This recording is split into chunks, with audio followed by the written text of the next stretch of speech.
If you were with us yesterday on our Wonderful Day in the Lord broadcast, we probably came to the low point of Job's life in this discussion, at least so far.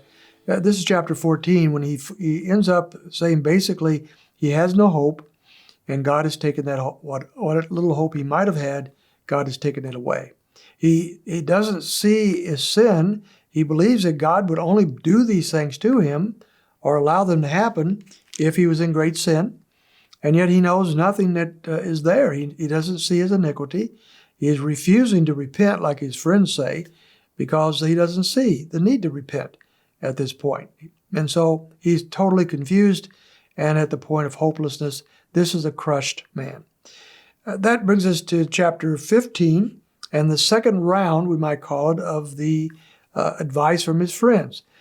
Each of the three friends have now had their speak. They have said something to Job. They have given their worldview and told him why they think he's going through what he's going through. Job has challenged them and rebutted them and has gone back and forth. With chapter 15, we're in round 2, and each of the friends are going to get another shot at Job. And we start once again with Eliphaz in the first couple of verses of this chapter. And he says to Job, "Should a wise man answer with windy knowledge and fill himself with the east wind?" Now, there's a good way to start out helping somebody, isn't it? We've just seen that Job is crushed. He's hopeless. He's at the very lowest point of his life at this point. And so his friend comes back to advise him and to comfort him and to help him. And what does he say? He says, basically, you're a windbag, Job.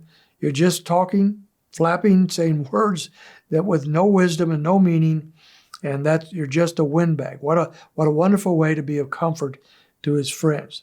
In verse 6, he said, your own mouth condemns you, and not I. With your own lips testify against you. Job, I don't have to show you your iniquity.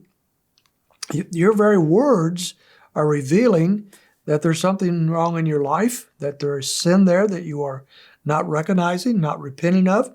So you're doing it to yourself, Job. And that's what Eliphaz's argument is.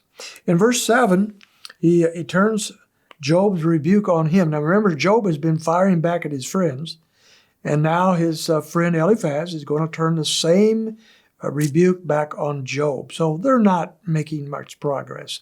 They're not really dealing with the issues. They're now getting very personal and very ugly and very offensive. This happens sometimes when we're even trying to do our best, and it's certainly not the way we're to help people in their problems. But look at verse 7. Were you the first man to be born, or were you brought forth before the hills? Do you hear the secret counsel of God and limit wisdom to yourself? What do you know that we do not know, and what do you understand that we do not? Same thing Job's accused them of. I know what you know. You're not telling me anything I don't know. Eliphaz turns it around and says, we know what you know, and you're not telling us anything we don't know. So just a circular argument. We're getting a pretty good picture of how not to help people who are struggling in life. In verses 17 and 18, Job should listen to them, he says. We do have wisdom. I tell you, he says in verse 17, listen to me, and what I have seen I will also declare.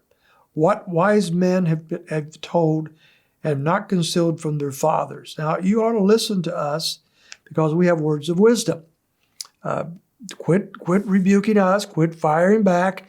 Listen to us. Where did they get this wisdom? Well, Eliphaz hasn't changed very much from earlier.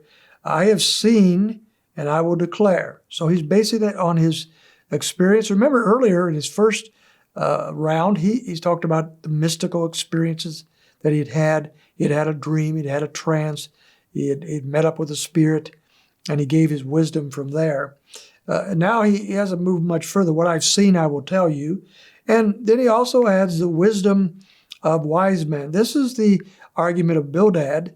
And so he has here what wise men have told, I will not conceal to you. Look, the wisdom of the past, the visions I have seen, the experiences I have had, all these things I will tell you, and I will give you the answers you are looking for.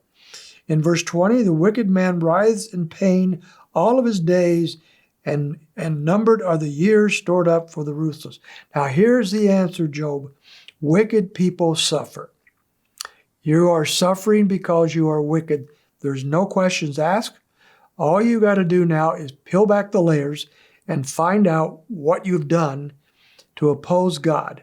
What is your sin? Now remember, in the last chapter, Job says, I don't know my sins. He's calling on God to reveal those sins. And I think he's being honest about that, although we're going to see later, the Lord is showing him some sins that he wasn't aware of. That's what God is doing largely through this whole process. But Job is pretty oblivious to that. He doesn't see those sins, but he's being accused of them nevertheless. But because Job will not listen to the friends, here is what Eliphaz thinks will happen to him. Verse 34. For the company of the godless is barren, and fire consumes the tents of the corrupt. They conceive mischief and bring forth iniquity, and their mind prepares deception.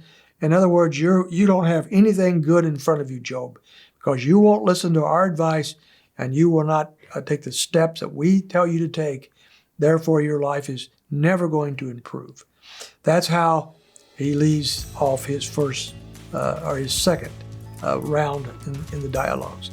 Job then, in chapter 16, will rebut what Eliphaz says. So we're back to Job again tomorrow. I hope you can join us.